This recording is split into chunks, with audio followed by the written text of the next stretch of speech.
We are not bemoaning the noon kickoff. We are now owning it. It's a badge of honor. We're the lunatic fringe that defines our coach's legacy when it comes to this game. They don't get to define that outside the family. We're cut from a different cloth. We're Ohioans. He's got it all, man. He's even got the jaw. You know the jaw. You see that jaw, and you're just like, yeah, man, that's a dude. Do I want Michigan to beat Oklahoma? No way in hell. I don't know what world I'm living in. This is insane to me. And if you saw my outburst, I apologize. It's showtime now.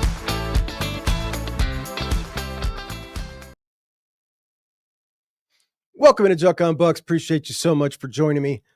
I was thinking earlier, going back to the 3-week time period after Ohio State lost the game in 2024 to the Tennessee game. And that 3-week time period, coming off of that loss that obviously nobody was expecting, the second loss of the season in the regular season, and just the angst and doing the show 5-6 days a week, talking to other Buckeye fans. It was just the weirdest 3-week period I've ever experienced as a Buckeye fan. You had basically a kind of a civil war going on. It was Ohio State fans fighting with other Ohio State fans, both parties angry, and one side angry with the stance the other was taking, and vice versa. The stance of, should Ryan Day be retained? Should Ryan Day be let go? Should this kind of hinge on what happens against Tennessee? And I had a lot of level-headed Ohio State fans who I've interacted from the time I started this show say to me, like, listen, I have always supported Ryan Day, and I can't even believe I'm saying this, but if he doesn't win against Tennessee, like, I personally will be checked out on him. I'll be checked out. This is just unconscionable. And if you lose at home now against this team, Tennessee, you've lost the team, and I don't know how you get it back. And, you know, it was just a crazy time. But one thing we weren't talking about, weren't excited for, was the actual playoff game that was coming up. The first playoff game in the history of Ohio Stadium against the 10th ranked program in the history of college football per the Juck on Bucks rankings, Tennessee, a historically great program that had been down for a long time, a great fan base with a great stadium, historic uniforms, great traditions. They've got everything Ohio State has, just not quite as much and not quite as good. And they were obviously hugely excited to be in the playoffs for the first time. And who could blame them? They'd never been to the playoffs. They did what any fan base is going to do in that situation. They banded together, got really excited, talked a lot of crap. And obviously it wasn't a normal week or 3 weeks for Ohio State fans. They weren't really engaging back with the crap talk. Everybody was just kind of like laughing, like, whatever, dude, we're over here in the middle of some serious business here. And they wouldn't shut up. They kept poking and poking and poking and kneeling north and drawing up map routes of where they were going to take the goalpost to throw it in the Olentangy after they won the game. They were going to take over the stadium, and they came in and were just utterly humiliated. I mean, I don't know if we've ever seen an example of a fan base doing so much extra to support their team. I mean, there really was. Look, the numbers vary. I was there. I'm telling you, there was at least 20,000. And if there was 20,000, I'm shooting really low here. If there was 20,000, that's insane. And there was at least 20,000. And the fact that they did that for their program, and their program came out and showed that, like, we've never seen so much support for a team, and a team let them down so bad. It was just humiliating. And if they weren't such pompous assholes and they didn't sit there and yell and scream at the band as they marched in and the players and flip them off, you'd almost feel bad for them. But they made a really poor showing of themselves as far as that aspect goes. And they talked a bunch of real bad stuff, man. They were just nasty about it. It didn't need to go that way. So because of that and how they acted that day at the game, the night before the game around town, because of that, when they lost the way they did, Ohio State fans came at their necks hard, really hard. And all the Tennessee fans started saying, oh, you don't want to talk crap before the game, but afterwards you win, and now you're going to talk crap and saying this was cowardice. But the truth is, had Ohio State just won the game the way they did, I don't think it would have been like that. number one, they were too interested in fighting with each other. But number two, it was the way they acted. It was the videos that came out of them, women flipping the players off in their faces as they're walking up to the stadium. Like, that's not how we get down around here. We treat our opponents with a little bit of class, a little bit. That was just over the top, man. It was over the top. And Ohio State fans came at their neck, and they should have. Now, currently pounding their chest with SEC pride for an upcoming game Ohio State has against Texas are Tennessee and the rest of the mid-range SEC programs, because they've always done that. The SEC pats themselves on the back if they're a mid-range team when the top-range teams go whip somebody. It's really weird. It's kind of like getting beat up by the tough kid on your block and then rooting for him when he fights the kid across town because he beat you up and he lives closer to you.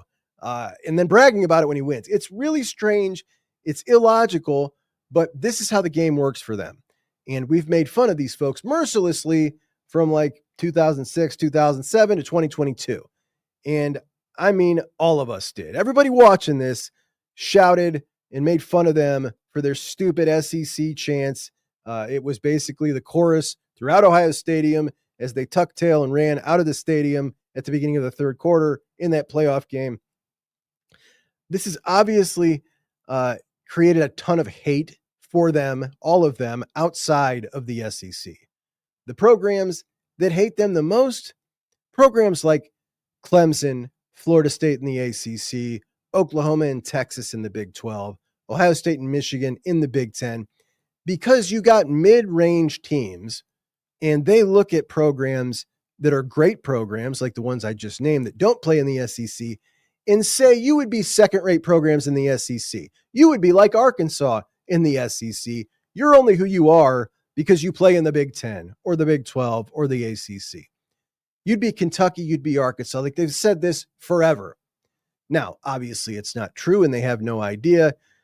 They say things like the SEC has been historically dominant. That's not true at all. The SEC had a crazy great run from 2006 to 2022, an unheard of run.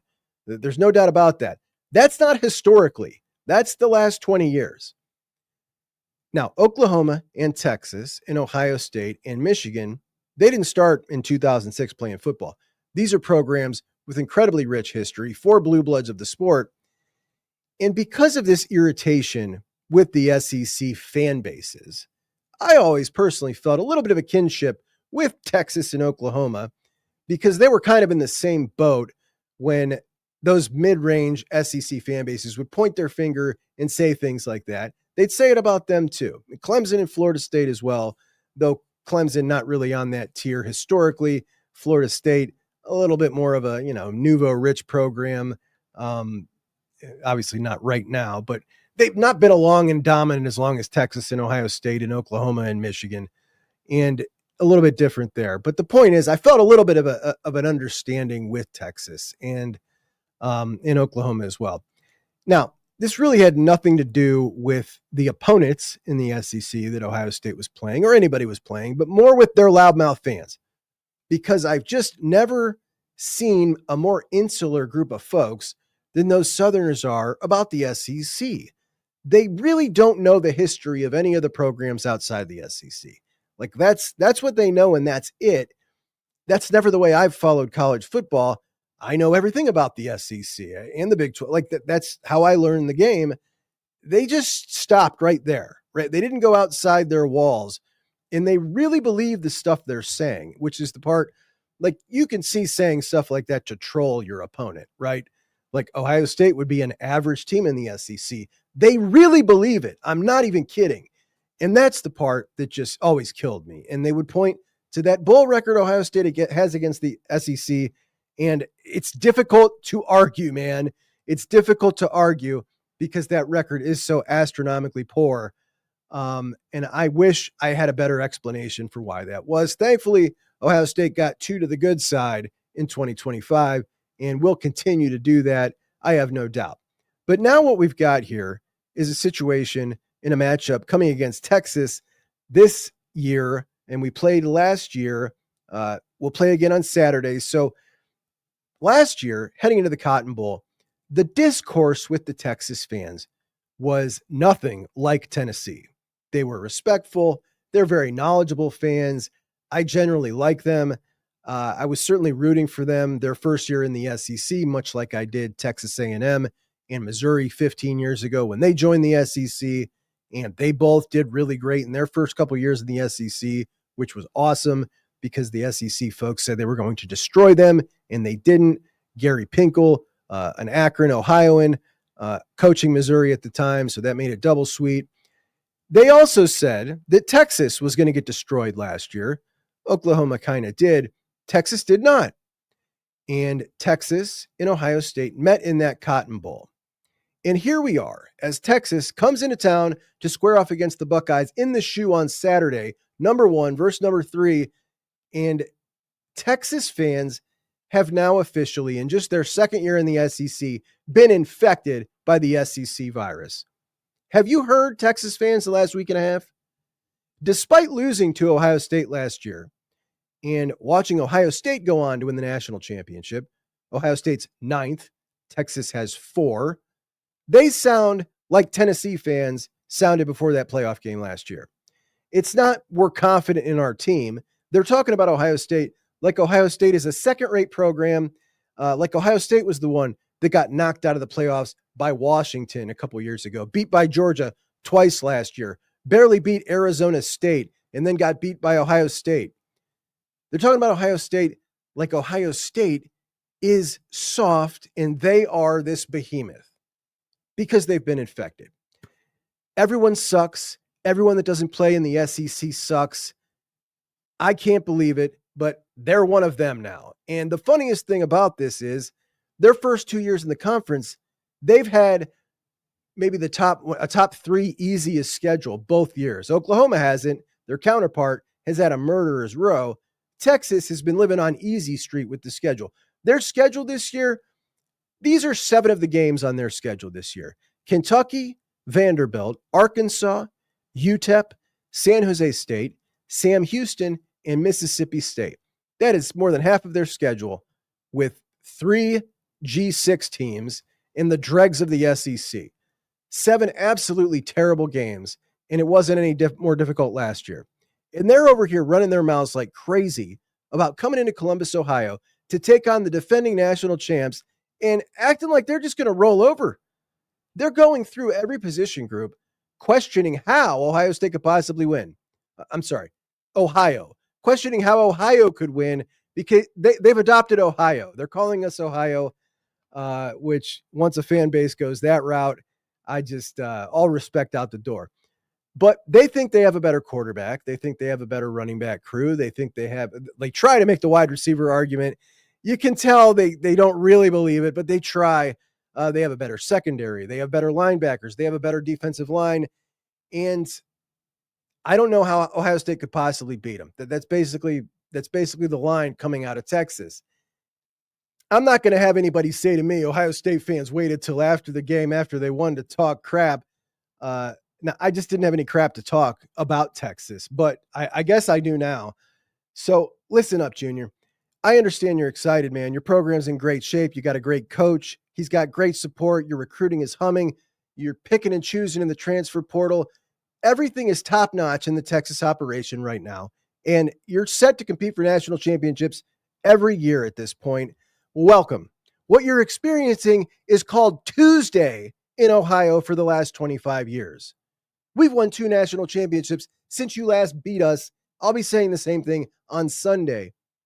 Maybe next year, a different story, but you don't get to play your defensive line against Ohio State's defensive line or your linebackers against Ohio State's linebackers. The story of this game for me is a strength-on-strength matchup when Ohio State has the ball of the Ohio State offensive line, which, by the way, not replacing 4 starters the way it's been spun to you, versus the Texas defensive line. Strength-on-strength battle right there. It could go either way. But when Texas has the ball, this is a big mismatch. The Texas offensive line is going to get terrorized by the Ohio State defensive line. And while Arch has some wheels, I got a lot of respect for him. I think he's going to be really good. He's in a rough environment. He's going to make some plays with his arm, going to make some plays with his legs, but ultimately it won't be enough because he's trying to run away from 2 6'4.5", 240-pound linebackers that are every bit as good as Ant Hill. I promise you that. You just don't know him yet. He gets a lot of praise, Ant Hill. He's good. He's not better than both Sonny and Arvell. Julian Sayin being underestimated by all of college football.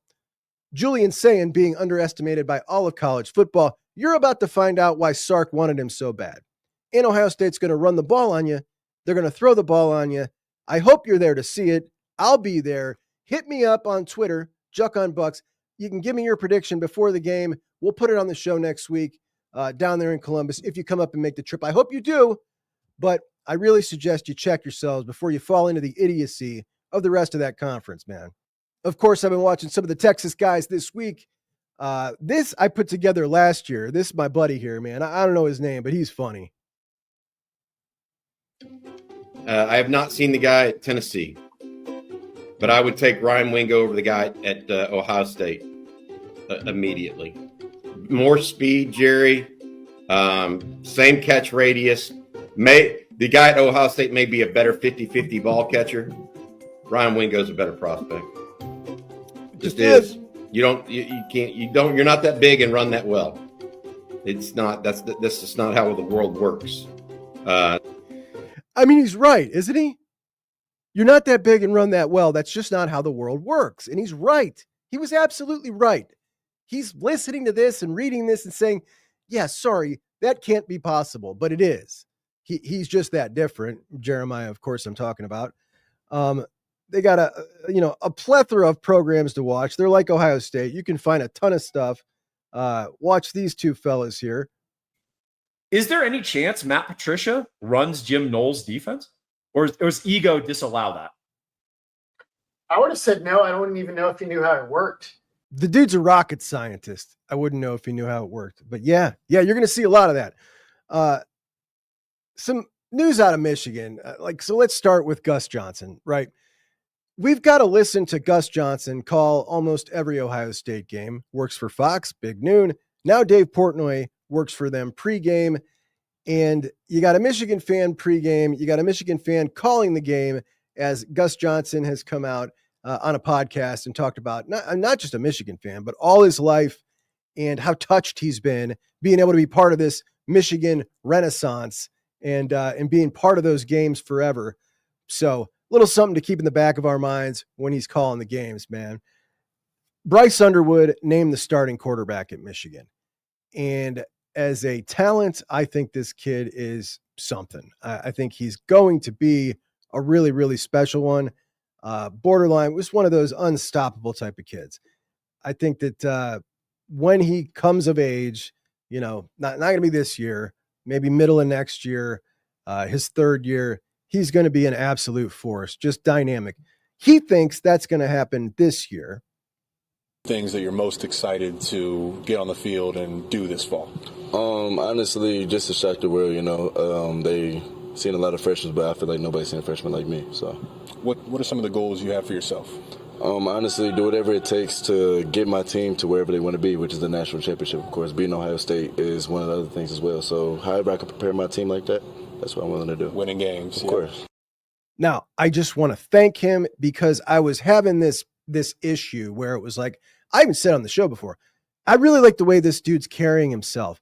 I don't see any ego, self-deprecating. There was the picture that came out of him with this belly, right? The belly picture. And it was just a funky angle. He sent a picture of himself posted on Instagram with his shirt off, like after that with kind of a funny caption that everybody was calling him chubby or something. And, he was having some fun. I'm like, man, all right, I really like this kid. That's all right, cool. I dislike him a whole lot after hearing that. So I appreciate him saying that. I can't stand ego, man. I like dudes who come out and do it and then talk. He's done absolutely nothing. And he's saying, you haven't seen a freshman like me, when literally in his conference on his rival team was just a freshman nobody's ever seen. So happy that he came out and said that. Now, I feel like the Buckeyes also dodged a bullet with another sophomore quarterback that was at one time committed to the Buckeyes, Dylan Raiola. And when I listen to this kid talk, I'm wondering how in the hell he was almost a Ryan Day quarterback. Listen to Raiola talk about him and Patrick Mahomes. Is you and Mahomes really cool, bro? Or is it cap? Is that big bro? What's up? So I'm gonna just start with that. It ain't cap. It's real love. Real love? You know what I'm saying? Everybody want to be like, oh, he want to be like him and all this stuff. It just so happened he played baseball. I play baseball. Yeah. He plays quarterback. I play quarterback. You won 5? He won 5. You look alike. He look alike. I thought somebody was going to say that. I knew he was going to say You had to cut first. I seen it firsthand. You did how to cut first. I seen You it. did how to cut I seen first. it. You did how to cut first. And so I'm saying, like, then like, I can't. Pre-game I can't warm-up. get mad at God for making me look like him. Facts. Pat's cool, bro. He knows what it is. Like, That's good you got that relationship regardless. Yeah, though. That's bro. somebody, that's a real mentor. it's like him. I got my uncle Matthew Stafford, and I just started recently connected with Tom Brady. So do you like the name Minnie Mahomes they be calling you? Nah, bro. Every time the little kids around here be like, "Yo, Minnie Mahomes," like, what'd you say? I'm like, well, what's my name? You know what I'm saying? Like, yeah, I'm trying to be my own guy, so you know what I'm saying? Is you and Mahomes really cool, bro? Or is it cap? Is that big? So, yeah, man, the dude did not used to sound like that. He didn't used to sound like that. And it seems to me like this dude would rather be cool than great. I would take Underwood over him at this point. Give me cocky Underwood over that dude any day of the week. And we close the show today with Mike Vrabel, who is on we've done my Mount Rushmore, right? I've been over that. You guys have given me your feedback on your Mount Rushmore, but Mike Vrabel in my Mount Rushmore of favorite Buckeyes, not best, but favorite. Mike Vrabel always has been. I was a ball boy for the Walsh Jesuit Warriors, and Vrabel was Superman, absolute Superman to little 5th or 6th grade Juckster running around, hands full of balls. So listen to Mike Vrabel. Is there something outside football that drives Mike Vrabel nuts? Yes. People, when they leave their carts in the middle of the parking lot and they don't take them back to the cart return. That's a good one. And then the people at Starbucks that park in the handicap spot and go in there and try to get their order from the mobile order. Who aren't handicapped? By no means handicapped. No, I look in the dash, I look, and then I wait. And then I approach them. Wait, so and I say things like, why did you park here? And one person would be like, oh, I'm with DoorDash. I'm like, I don't care. That's unacceptable. And then there's the mom that's going to yoga and she's rushing because she's late. And I'm like, this is ridiculous. if there was a way you could actually punish them, what would you do? I wish I had a boot. That's a great idea. I would boot their car, just like a mobile boot. You need more men like Mike Vrabel. He's going up to strangers, confronting them with this. Do you know how big he is? He's an intimidating dude, man. Those people are shitting their pants. I'll tell you that. Shitting their pants. All right. I appreciate you guys. Hey, I'll holler at you soon. Juck'S out.